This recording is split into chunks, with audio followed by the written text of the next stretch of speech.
This is the path that you guys are on.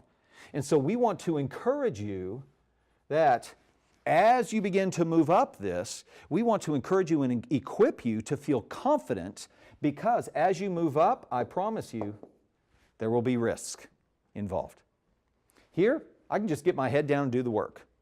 But here, people might respond to me. People might not like me. People might not want to do what I'm asking them to do. If you move into a manager, oh man, they might expect stuff out of me that I don't know how to do. There's a risk involved. I want the power, but I don't want the responsibility. Okay? Happens all the time. I want to have the position, but I don't want to have the responsibility. Because as you move up, there's going to be risk. There's going to be increased amount of, got to put an I in there, difficulty as you move up. How about this? Here's a fun one. There's going to be an increased amount of complexity as you move up. Because there's more moving pieces. More moving pieces. I know there's been more times. You know exactly what I'm talking about. As a manager, when you're here and you've got so many moving pieces, they're like, just kind of overwhelming. I wish I could just go back to the worker level when there was just one moving piece, just me putting the bolt on that screw every single day. It was just one moving piece. I remember sitting in my office looking out through the glass window at a guy mowing the lawn and just looking like, oh, I wish I could go back to just mowing the lawns where I could just mow and just look behind me and go, boom, results right there behind me. This is beautiful. At the end of the day, I'd park the lawnmower and I'd go home. Oh, that would be so sweet, But there's a trade-off there. If I go back to only one moving piece, I go back to a money level. That's a lot lower than where I was. Is that fair enough? So this is kind of the path that you guys are on and where we're heading in the future. And it all begins with this on the very first page, so we'll pull back a little bit here, but on the very first page here of your notes, is discovering what is your why. So I asked you when we all got started here is why did you come to this class? Why are you a part of this? And it's a great question for you as well. Why are you sitting there right now? Why are you in this class? What brought you here? What was your driver? Why are you in the job that you have right now? I guarantee there is a reason. So there's a box here in your notes for you guys to actually answer that question. The other day when I asked you this, I said, why are you here? Well, of course, the first answer is for everybody. Well, I need the money. Okay, that can make sense. But I think there's more than that. So there is a second why there. So I want you to answer that. Why do you need the money?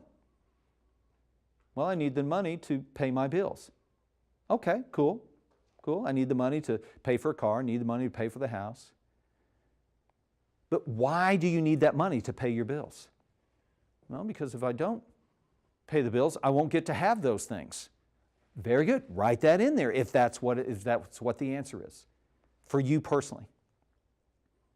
But why is it important for you to have those things? Again, if you ask these 5 whys, eventually you'll get down to the base of really what is driving you. And it's hilarious. So many times I do this with business owners, and the final one that we get down to is, it's just very interesting how it always gets this. Because if I don't have all that stuff, I'll be homeless, living in the street, eating out of a dumpster. Just across the board, it's what everybody comes to. And so really what's driving them to come to work is, I don't want to be homeless, living in the street, eating out of a dumpster. Okay, cool. Now we have something to work with.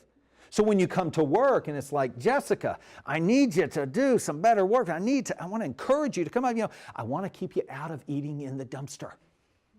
Okay, I get it. Yes, don't want to eat in the dumpster.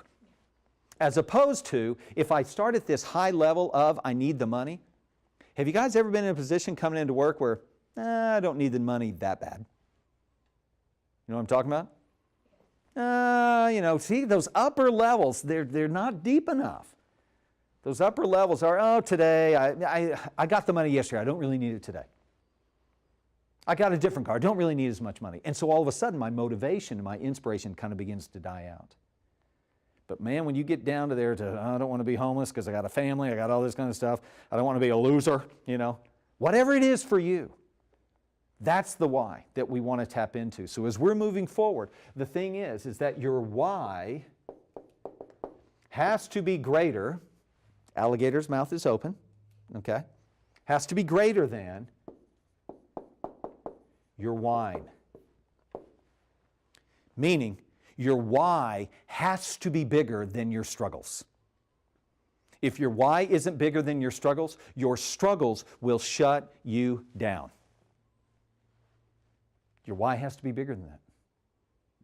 A lot of times when we take classes in school, why are you taking this class? Because mom told me I had to. You know, counselor told me I had to take it. That's your why. So there's not a whole lot of motivation to show up every day because someone told me I had to. Why are you making good grades? Because if I don't, I'll get in trouble. Okay, but that's not deep enough.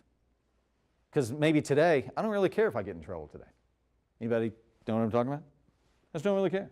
Some days I care, some days I don't. On test days, I really care. But on other days, I really don't care. And so we have to get down deeper into what is truly your why. Fair enough? Okay, so some great things for you guys to be thinking about as you're moving forward in this path, because I promise as you move there's going to be difficulty and complexity, and your why, your motivation, your driver, your engine, your fire, okay, has to be bigger than the struggle, or else it'll shut you down.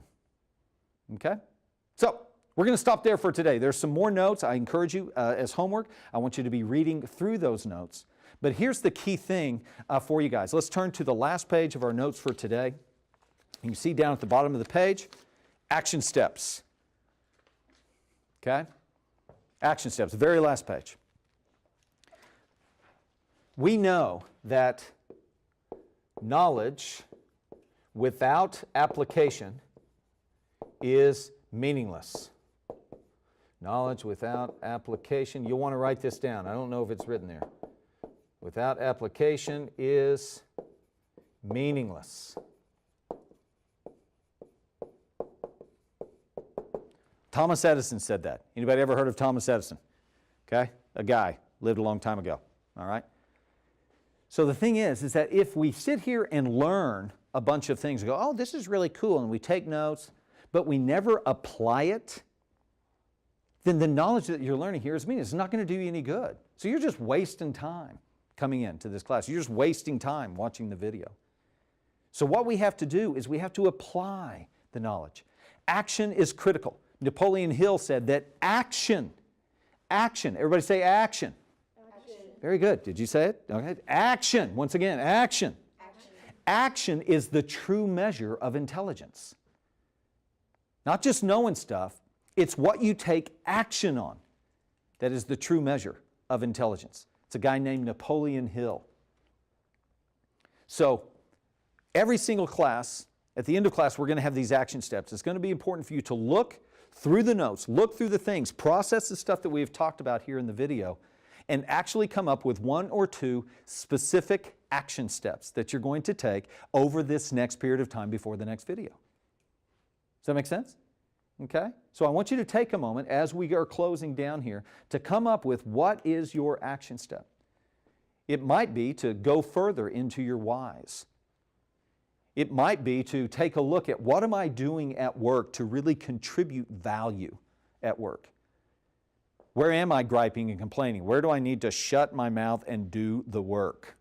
How many of you guys love it when people say, shut your mouth and do the work? I'm not getting any hands, okay? We don't really like it, but that's what contributing workers do. It's not fair you tell me to do that. Okay, if you don't like it, then get promoted. And I promise you, at one of these levels, you're going to be looking at contributing workers and saying, shut your mouth and do the work. If you'll just, you can't talk to me like that. Yeah, I used to say that too. And again, personally, yes, I was the biggest offender of that. Okay? I actually got fired by my dad. Oh, yeah, it's beautiful stuff. How about that? Get this. In one meeting, my dad, my mom, and my brother all fired me. Poof, blew up. Why? Because I didn't want to do that. I just didn't want to do it. Didn't want to do the work. I wanted to be here, get everybody together, have meetings, talk, have a good time, and I wanted to be here. But I didn't want to do this, and I didn't want to do that. It was really hard. So that's, again, why it took me 47 years to get to a place in my life where I felt like I was actually getting traction. Because it took me that long to finally realize I probably need to learn how to be a contributing worker. Okay? But you guys can do it now. You can do it where you are at this age. You guys can do it right now. You can make the decision, because I feel like I'm doing an altar call or something like that. But you can do it now. You can make that decision. I'm going to be a contributing worker. How many of you guys would be interested? How many of you guys have any measure of interest in being a contributing worker at a company? Okay? Raise your hand. Any measure at all. Okay, good. Now, how do you make this transition? We're going to get into it in detail in the future, but one of the simplest, one of the easiest pieces to move from here to there is to simply infect this desire to be a contributing worker with other people. So Michaela, when somebody comes and said, this is stupid, I don't see why we have to do this, it's like, no, man, come on. Let's whistle while we work. You know? Sorry, I just went there. Okay? No, we don't look at it that way. As long as you're looking at it that way, you're going to hate your work. You can't hate your work, and thinking like that will always cause you to hate your work. We got to love the work. We're going to be talking about that. How we love the work, how work becomes an expression of who we are. It's not our identity, but it's an expression of who we are.